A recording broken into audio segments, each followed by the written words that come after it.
Doug Pichard. And Doug, if I'm pronouncing your name wrong, names matter. Please let me know. But why don't you come on up? I want to hear your reflections. You are an installer in New Mexico and also leading your own event there, a Next Generation Water Summit that you're also bringing people together, very much like Localizing California Waters that we're trying to connect to. What's your reflection, Doug? Well, thank you. I can't seem to bring my video up, but I hope you can hear me. We can hear you, Doug. Oh, hey, well, I'm in Hey. lovely Santa Fe, and I'm hoping you'll be out here again this spring. So thank you for having me. It's great to be here virtually. It's great to see all these wonderful, wonderful people that are highly, highly motivated and getting a lot of emotional support to continue to move forward, because in these times, especially, we need that emotional support system in place because everything that's going on in the world. We've talked about a lot of great water things. Yes, we do have a water summit out here that hopefully ties and links together with what's going on in California. We as a region are highly dependent upon the Colorado River, even in Northern California, because of all the produce grown down in the southern part of the state. So what happens on the Colorado River affects all of us. It is our community, if you will. And so we have to pay attention to it. And that's what we try to focus on at the summit, is some of the actions that we can take on water reuse. And there's been a lot of comments on the chat boards, which I'm hoping people will read, about water reuse. All water is good water. All water can be reused. And if it's not reused at least 2 or 3 times, we're doing something wrong. And I think everybody, there was a little sparring back and forth about agriculture, farm. I think everybody has to make their personal choice on how they're going to move forward. There are so many things that were talked about today. There is so much that can be done. We just have to pick up our own thing and pursue it passionately, and we will have an impact, and we will leave this world a better place than we found it. And I think that's what everybody's talking about here. Thank you for having me, and thank you for having the event. Thanks, Doug. So appreciate, right? Yeah. Thanks so much. All right, let's move to Dennis Hudson. Dennis, are you online? Can you unmute yourself and turn on your camera? We're so excited. Dennis, hi. Hello. Hi, Dennis. Hello, everyone. It's Hi. a pleasure to be here with you. You're going to ask me a question? I'm going to ask you a question. What is your reflection after being a part of this conversation today? And can you just also tell us a little bit about yourself and where you're coming from? Sure. First of all, thank you for the opportunity to participate. Thank you all for the thoughts that you have given to this water problem and how we go forward. Thank you very much. I'm Dennis Hudson. I was retired, but I'm not anymore. I'm a United Methodist minister, pastor in the Armona Lemoore area churches, and which is in the Central Valley. I'm also a retired Air Force chaplain, and now I'm a farmer as well. So I live in Allensworth, California, and it's the first Black settled community in the state of California. And Allensworth was thriving from 1908, 1909 to like 1914, but water became the problem. And they were not able to have sufficient drinking water. And then the town over time began to die. My mother moved here in like 1979, and we all wondered, she moved from Los Angeles, we all wondered, Mommy, why are you going there? And she said, I want to be a part of something bigger than myself. I want to make a difference, which is what you all kept saying, making a difference. I want to make a difference. And so we began to come here as an adult and really appreciate the area. Now, as a minister, I received a divine vision. And I know that may sound strange to some of you, but let me just kind of say this, and I'll try to be as quick as I can. I promised Regina I could stay within 3 minutes. So the creation story, you know, where the spirit of a creator hovered over the earth. It was without form and void, and that spirit moved the waters so that there would be dry land. Okay, so water was here at the beginning, and it is crucial to our existence. Most of our bodies are mostly comprised of water. So we've been charged to take care of this earth. We've been charged to take care of our bodies. We've been charged to be in relationship to one another. So with that, let me just kind of share very quickly this vision. I was working on this degree and had to do a project.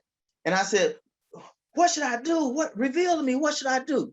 And I was told, research rabbit farming. If you get, and then I found out by giving rabbits organic food, their manure is organic. It's the most nutritious of animal manures. Then you can, at that point, you can even grow earthworms in it. You can then take the manure and put it into your field, and whatever you grow is organic. It's a closed loop system. This is a vision that I was given to do here in Allensworth to help enhance the economic base of this community. Well, there is no real economic base, but to generate an economy in this community. We worked with UC Berkeley, Dr. Gaggill, who has developed his labs. They have developed a system called ECAR, and now it's more advanced, where they remove arsenic out of the water. That's important for us to be able to give rabbits drinking water so that the arsenic does not affix itself to the fatty tissue of the meat. So this is what we're doing. We are working hard to get that system in place. We're working toward a recharge system for the groundwater, and we're getting a new water tank, and lots of things are happening. So I'm excited. I know you can tell I'm excited. Hey, thanks for what you all are doing. And water is the key to our existence, but we have to change the way we think about what we have been given to work with. Thank you. Woohoo!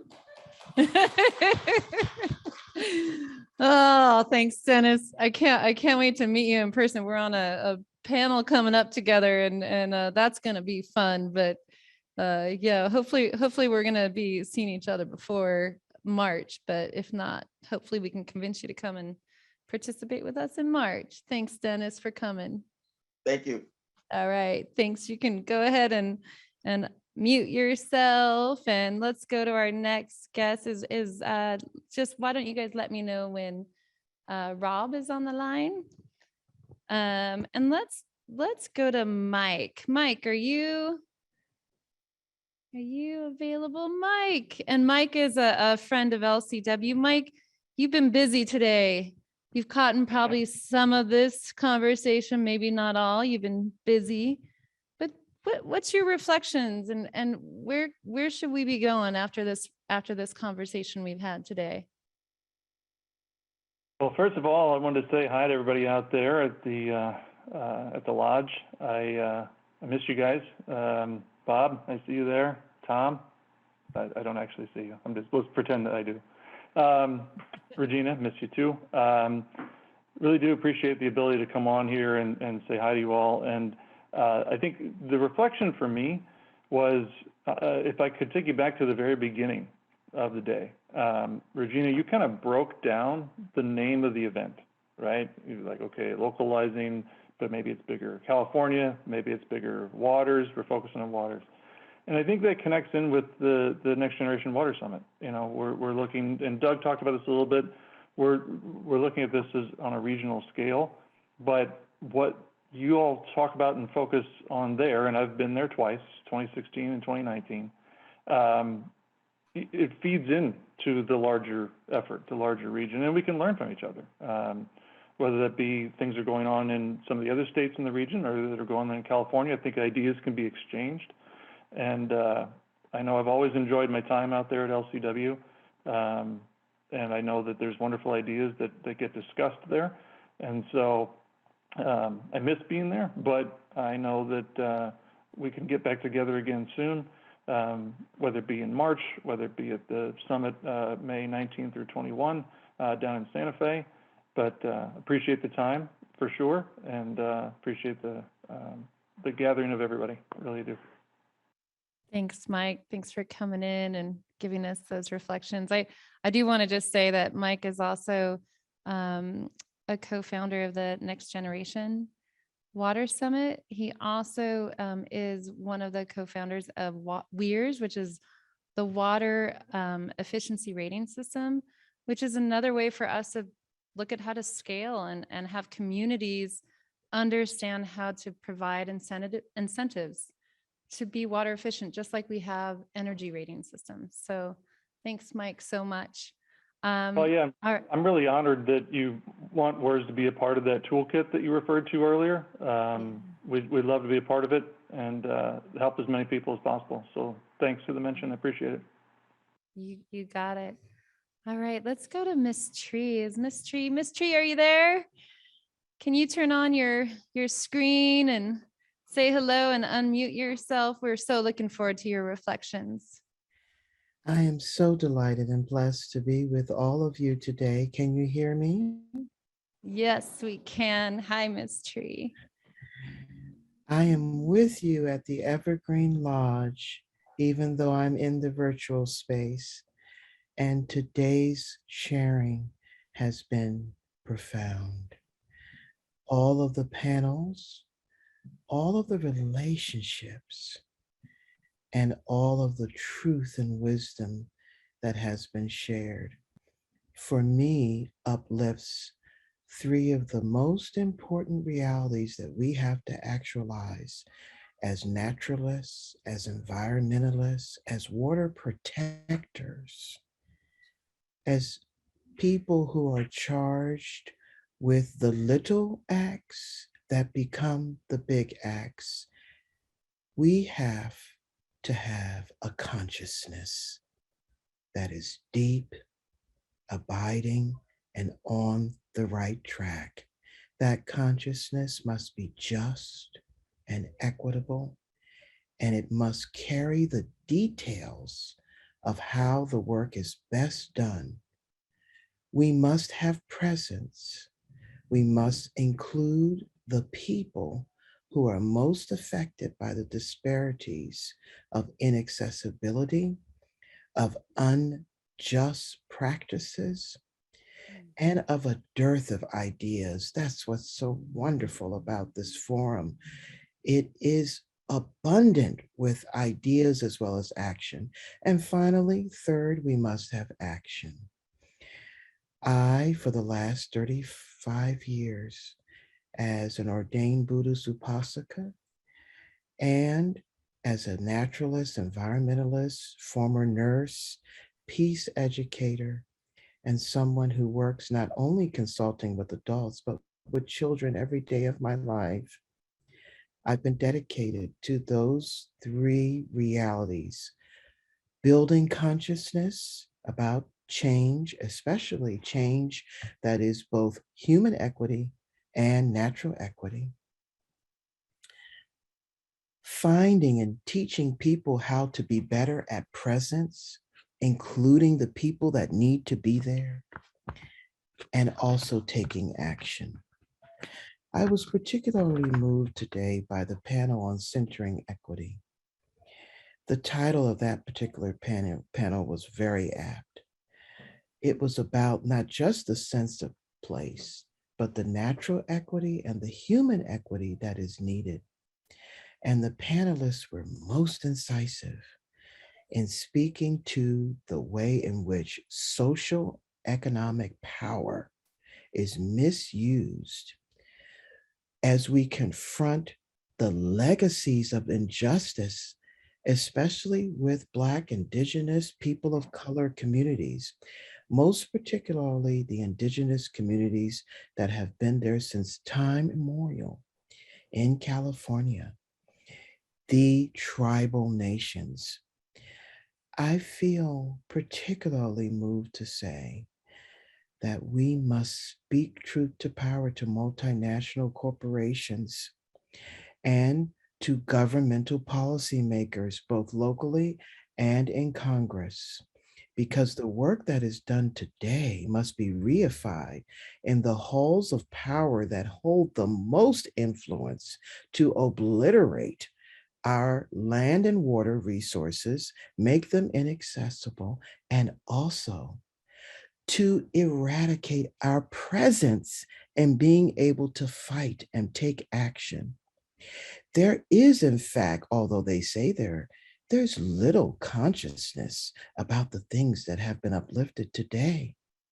So the question that I float is how can we collectively make the work of consciousness and presence and action manifest within the most astronomically wealthy and powerful entities, so that the things that we value and the wisdom shared today and beyond by Regina Hirsch and all of the family within Watershed Progressive and the LCW Forum that has been held since 2012, so that all of that richness really carries out. We're not in a pandemic, we're in a syndemic with crisscrossing and constellated injustices. But our approach, and I say this as a former RN and LPN, must be salutogenic. It must accentuate the positive.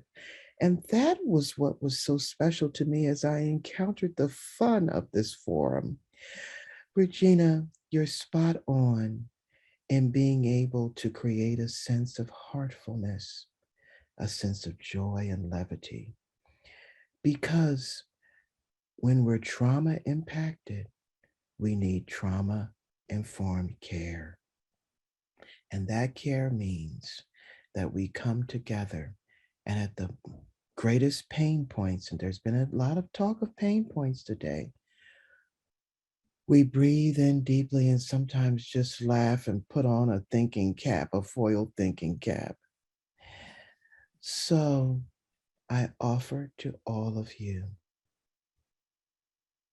great blessings of the Spirit as I move into a mindful recognition. Wherever you choose or not to choose to locate the Great Spirit, that spirit is not to be messed with. We don't own any land, and nor do we own any waterways or watersheds. I live on Piscataway tribal nation land, not really Baltimore City land. The land is shared by all of us, and we're just the caretakers. That's the old ancient wisdom indigenous way. Let the Great Spirit guide us in this way. And I thank you from the bottom of my heart and mind for the blessing to be here. Thank you, Miss Tree. Thank you for being with us. It's just such a pleasure always.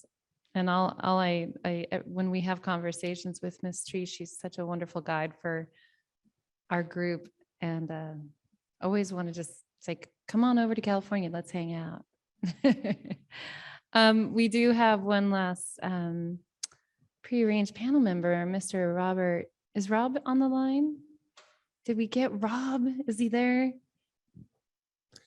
No, I think, yep, Rob is coming on. Rob, all right. Rob, I'm going to reintroduce you one more time. I think I already gave a bit of an introduction, but you were here with us in the beginning. You were here and permitted the first gray water system at Evergreen Lodge, and you were the one that talked me and Laura into having this conference. So what's your reflections? Where are we going from here?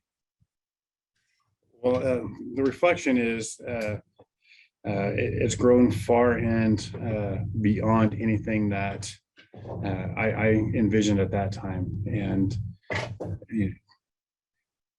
my goal at that time was to kind of educate the directors of environmental health throughout the state, and to hopefully get the message across to open their eyes. And I believe the message of that first conference was fear, and to break down the barriers that created that fear. And now I see the innovations of what we have accomplished over, I think the past 9 years since 2012 is just astonishing. And I couldn't be more proud of the work that everyone involved with the water reuse has done over that time frame. And it's a testament to all that came together that day and broke down those barriers. Thanks, Rob. And I just want to ask, are you going to come in March? Are you going to come join us? Yes, I will. Absolutely. Great. We'd love to hang out with you as well, and try to move a few other barriers together and have some fun. So thanks for joining us. I know you're busy, and all right. Well, thanks, Rob. And with that, if you want to go ahead and mute yourself, and hopefully we'll